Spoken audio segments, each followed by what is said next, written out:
ঢাকায় হঠাৎ মার্কিন গোয়েন্দা তৎপরতা বেড়ে গেছে। কি ঘটছে গোপনে?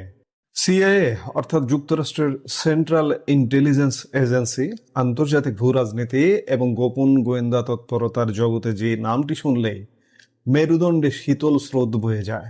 ভেবে দেখুন তো, এমন একটি সংস্থার সিনিয়র ডিরেক্টর অফ অপারেশনসের একজন সাবেক উচ্চপদস্থ কর্মকর্তা, যিনি টানা ৩৫ বছর কাজ করেছেন বিশ্বজুড়ে গোপন অপারেশনের মাস্টারমাইন্ড হিসেবে, তিনি হুট করে কোনো রকম আগাম বার্তা ছাড়ায় ঢাকায় এসে নামলেন। কোনো অফিসিয়াল ঘোষণা নেই, কোনো দ্বিপাক্ষিক বৈঠকের শিডিউল নেই, চুপচাপ এসে গুলশানের ৫ তারকা হোটেলে চেক ইন করলেন। কি ঘটছে ঢাকায়? এটি কি স্রেফ ব্যক্তিগত সফর, নাকি ভারত মহাসাগর ও দক্ষিণ এশীয় ভূ রাজনীতিতে বড় কোনো ঝড়ের পূর্বাভাস? ভারতের প্রখ্যাত সাংবাদিক চন্দন নন্দী উত্তর পূর্ব ভারতের জনপ্রিয় গণমাধ্যম নর্থ ইস্ট নিউজে ঠিক এই বিষয়টি নিয়েই তুলে এনেছেন এক তোলপাড় করা চাঞ্চল্যকর তথ্য। ঘটনার সূত্রপাত গতকাল শনিবার ২৫শে জুলাই, সময় ঠিক সকাল ৬টা ১৫ মিনিট। ঢাকার গুলশানের বিলাসবহুল ৫ তারকা হোটেল দ্য ওয়েস্টিনে এসে পা রাখেন এই ভিআইপি অতিথি। এই অতিথির আগমন কোনো সাধারণ পর্যটকের মতো ছিল না। নর্থ ইস্ট নিউজে সাংবাদিক চন্দন নন্দীর হাতে আসা অফিসিয়াল নথিপত্র এবং তথ্য অনুযায়ী মার্কিন দূতাবাস বা embassy of the United states of আমেরিকার প্রত্যক্ষ তত্ত্বাবধানে ও সহায়তায় তার জন্য এই হোটেলে থাকার ব্যবস্থা করা হয়েছে। তাহলে এটি কোনোভাবেই একটি ব্যক্তিগত সফর নয়, মার্কিন যুক্তরাষ্ট্রের অফিসিয়াল সফর। কারণ মার্কিন দূতাবাসের ব্যবস্থাপনায় তার হোটেলে থাকার ব্যবস্থা করা হয়েছে।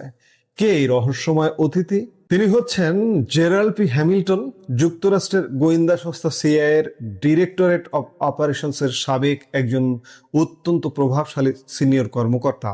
রেকর্ড ও নথিপত্র বিশ্লেষণ করে দেখা গেছে হ্যামিল্টন আগামী ৩১শে জুলাই ২০২৬ পর্যন্ত দ্য ওয়েস্টিন ঢাকাতে অবস্থান করবেন। সময়টা খেয়াল করুন। মার্কিন দূত সার্জিও গোর আগামী ৩০-৩১ ঢাকা সফর করছেন। ঠিক এই সময় জেরাল্ড পি হ্যামিল্টন, যুক্তরাষ্ট্রের সিআইএ এর ঊর্ধ্বতন কর্মকর্তা, সাবেক ঢাকা সফর করছেন কিংবা ঢাকায় অবস্থান করছেন। এখন প্রশ্ন উঠতে পারে, জেরাল্ড পি হ্যামিল্টন কে এবং কেন তার এই ঢাকা সফর রাজনৈতিক ও কূটনৈতিক মহলে এত বড় আলোচনার জন্ম দিচ্ছে?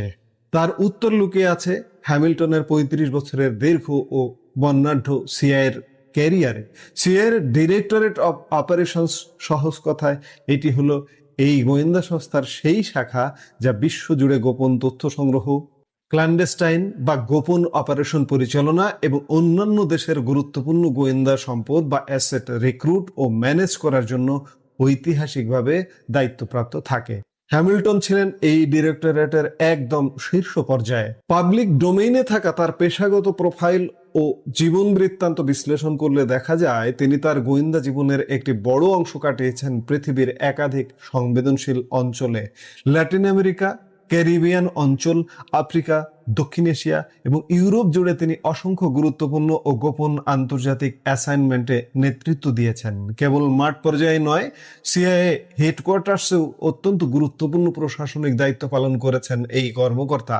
তিনি সংস্থাটির হেডকোয়ার্টার্সে অফিস ডিরেক্টর এবং ডিভিশন চিফের মতো শীর্ষ নেতৃস্থানীয় পদেও দায়িত্বরত ছিলেন। আপনাদের জানিয়ে রাখি, সিআইএ এর সাবেক ডিরেক্টর লিওন ই প্যানেটা যখন দায়িত্বে ছিলেন তখন তিনি হ্যামিল্টনকে সিআইএ এর এমপ্লয়ি রিসোর্স সেন্টারের প্রথম ডিরেক্টর হিসেবে নিযুক্ত করেছিলেন। একজন গোয়েন্দা কর্মকর্তার কর্মজীবনের চূড়ান্ত সাফল্য ও কৃতিত্বের স্বীকৃতি স্বরূপ সিআইএ এর সর্বোচ্চ যেসব পদক দেওয়া হয় তা সবই অর্জন করেছেন জেরাল্ড পি হ্যামিল্টন।